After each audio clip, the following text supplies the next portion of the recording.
Today we'll be discussing Chapter 2, Financial Statements, Cash Flow, and Taxation. We'll be diving into financial statements that form the backbone of corporate finance. Understanding these concepts is crucial because they provide a clear picture of a company's financial health. Today we'll discuss the income statement, balance sheet, and statement of cash flows, and how free cash flow impacts the company's value. To make this more practical, we'll use Molson Coors, a well-known beverage company, as a case study to illustrate these concepts.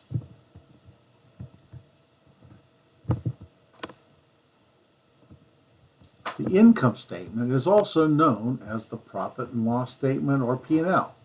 It details revenues, costs, and ultimately the profit or loss over a given period. For Molson Coors, the income statement highlights how much revenue is generated from beer sales and related other aspects of the business. It identifies the corresponding costs involved. For example, in 2023, Molson Coors experienced an increase in revenue due to expanding their product line in Europe. But they also faced increased distribution and marketing costs. The relationship between revenue and expenses is critical in assessing the company's profitability. As we explore the analysis of this company, we want to focus on performance. So let's think about controlling expenses, managing the assets of the company.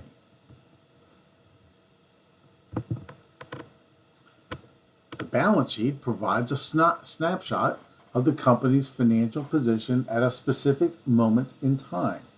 It outlines what the company owns, its assets, and owes, its liabilities, and the equity remaining for the shareholders.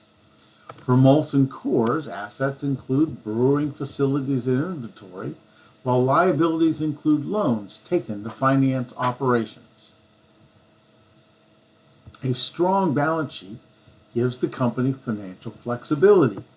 Molson Coors, for example, has used its assets strategically to expand globally. This represents the left side of the balance sheet. It shows the things purchased by management to perform the duties for the firm.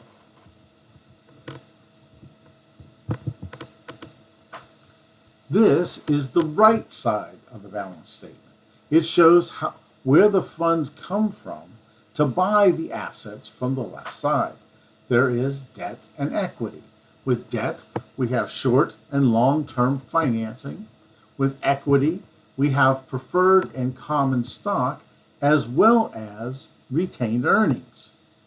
Management must make decisions on how to allocate its needs for external and internal financing.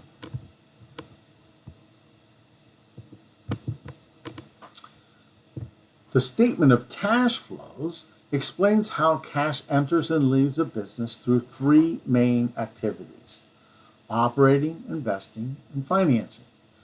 Molson Coors' cash flow from operations reflects cash generated from its core business, such as beer sales. The cash flow investing shows outflows like expenditures for new brewing technology. Cash flow analysis helps us understand whether a company can generate enough cash to maintain and grow its operations. For example, Molson Coors' investments in sustainability have appeared as cash outflows in investing activities, but position them for long-term operational efficiency.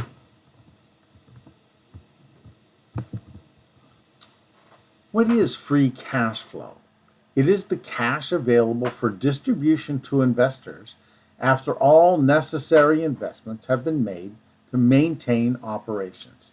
This is important because it tells us how much value the company can return to investors or reinvest for future growth.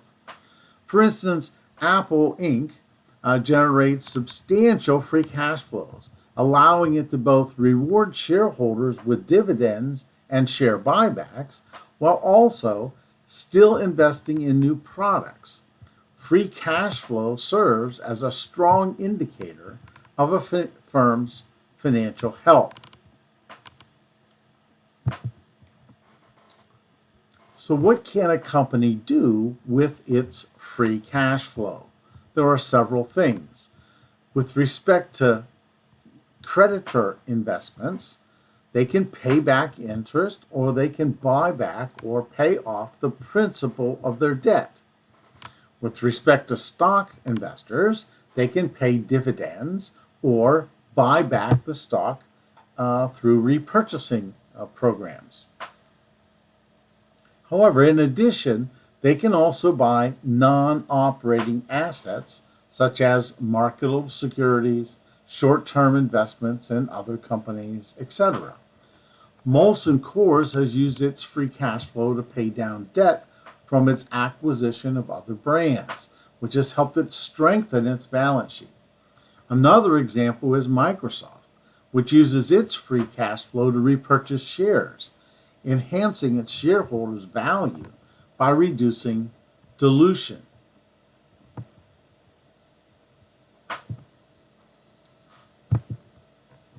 How can we calculate free cash flow? Well, there are 5 easy steps to get there. The first thing we need to do is to calculate net operating profit after taxes. Once we have calculated the profit that we get from running our business, we also then have to determine the investment in assets that we've already made. So we look at current assets and liabilities. Then we will look at current investment in plant and equipment.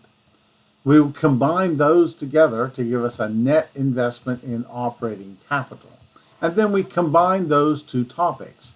So free cash flow is the profitability of operations minus the net investment in operating capital for the firm. If we assume that taxes are approximately 25% for corporations, NOPAT is a profit measure. It provides a picture of how profit is generated from the normal operations of the firm after taxes. We can see that it varies over time. However, it's been positive in the 5 years of this financial analysis. What about operating current assets and liabilities? So operating current assets are what are needed to support operations. It excludes short-term investments because they're not part of operations.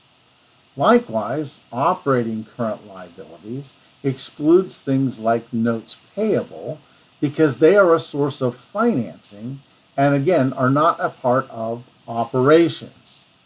So operating current assets are those needed for day-to-day operations, cash, inventory, and receivables, and liabilities are the short-term debts such as accounts payable and accruals.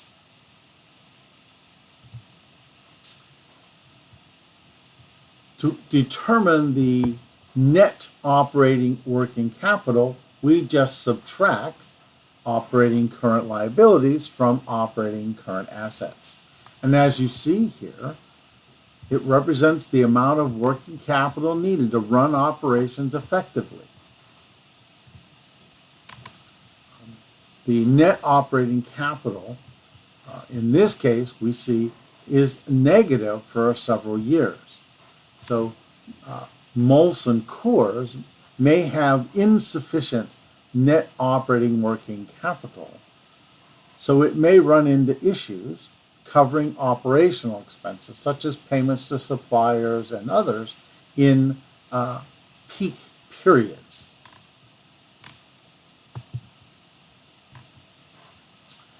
Next, then, to determine the operating capital, we add the net operating working capital to net fixed assets.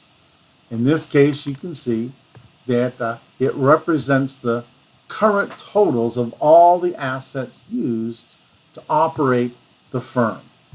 The value here for core shows that the total assets are fairly stable. However, from our previous slide, we also saw that current assets, the current assets and liabilities of net operating working capital, show that there are some deficiencies from year to year. So again, managers are certainly going to be concerned with those numbers in their management of the firm moving forward. Then to calculate free cash flow, we just subtract this net investment in operating capital from net operating profit after taxes. Free cash flow represents the profits less the changes in the values of assets that create those profits. As you see in this case, we have negative numbers across the board. What could that possibly mean? It could mean that the company is in trouble, or it could mean that they are increasing their asset base and are currently expending more cash than comes into the company through their various investment opportunities.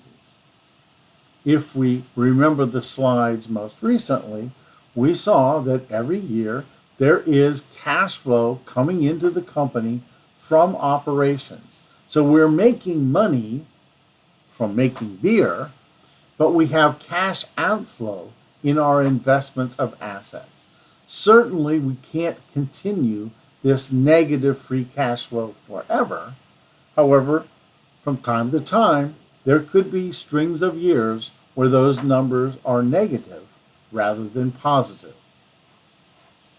Look forward to seeing you in the next video.